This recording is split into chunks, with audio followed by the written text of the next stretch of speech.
The penultimate episode of the final season of Game of Thrones involved a major battle at King's Landing, and things took a very dark turn. Here are 17 details you might have missed. And warning, spoilers are coming. Once again, in this episode, we saw the title sequence change.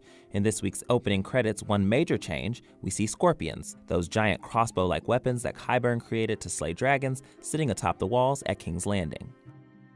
The episode opens with Varys writing a letter about Jon Snow's true parents. It's a mirror of the letter Ned Stark wrote to Stannis Baratheon back in Season 1, exposing that Jaime Lannister is the true father of Cersei's children, not Robert Baratheon. You will sail to Dragonstone tonight. You will place this in the hand of Stannis Baratheon. Lord Baelish, like Tyrion to Varys in the last episode, tries to convince Ned to drop it and allow Joffrey to take the throne. You would be wise to deny it to him and to make sure Joffrey succeeds.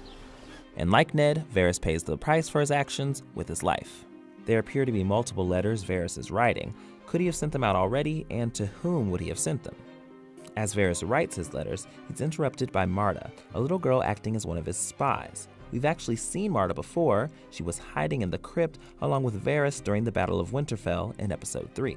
Back in Season 7, Episode 2, Dany tells Varys, "If you ever betray me, I'll burn you alive." Well, it's clear Dany made good on that promise. When Tyrion sets Jaime free to go rescue Cersei, Jaime says, "Cersei once called me the stupidest Lannister." That's a callback to Season 7, Episode 7. Expedition North. I always knew you were the stupidest Lannister. Cersei was berating Jaime for heading north to fight against the threat beyond the wall. This conversation was the last time Jaime and Cersei saw each other and takes place in the exact same spot where they were reunited as the Red Keep crumbled in this episode. More on Jaime's and Cersei's deaths in a bit. We get this scene of Dany's armies charging against the remaining Golden Company forces after a large chunk of them are blown away by Drogon's fire. The shot is a mirror image of the Battle of the Bastards when Jon is faced with an onslaught of men and horses. But unlike Jon's heroic fighting stance, Harry Strickland, the leader of the Golden Company, runs for his life. As Dany burns the outer wall at King's Landing, we see Cersei standing in the exact same spot she stood when she burned down the Sept of Baelor back in Season 6. Only this time, she's on the losing side. That Dany's dragon Drogon would fly over King's Landing was foreshadowed in Bran's vision in Season 4, Episode 2 as he touches the weirwood tree. Bran saw the shadow of a dragon above the rooftops. As the Hound attempts to convince Arya to leave the Red Keep instead of going to kill Cersei, he grabs her and shouts, "Look at me." The Hound does the same thing during the Battle of Blackwater in Season 2 with Sansa after she refuses to flee King's Landing with him. This shows the Hound's arc with the Stark daughters. Look at me. Clegane Bowl finally happened, which certainly comes as no surprise. But what is significant about the showdown is that the Hound dies with the zombified mountain by falling into the fiery city below. The Hound is deathly afraid of fire because his brother put his face into a fire when they were children.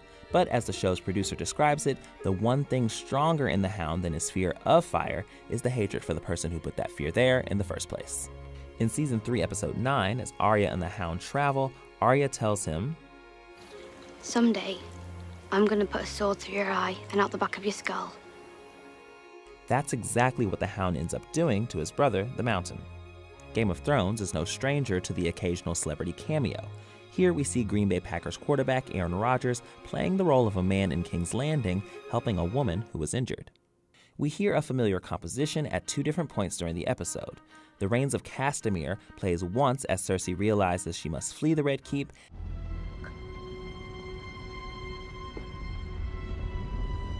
and when Jaime and Cersei face certain death, it's a mix of that song with the Light of the Seven.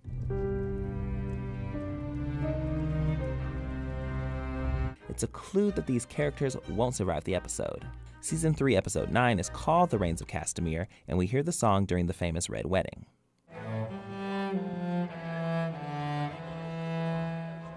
The Light of the Seven composition, though, refers back to Cersei's victory in Season 6. This episode saw the deaths of twins and lovers Cersei and Jaime Lannister experiencing one final embrace before the Red Keep collapses upon them. This moment was foreshadowed back in Season 5, when Bronn asks Jaime how he would want to die, and Jaime replies, "The arms of the woman I love."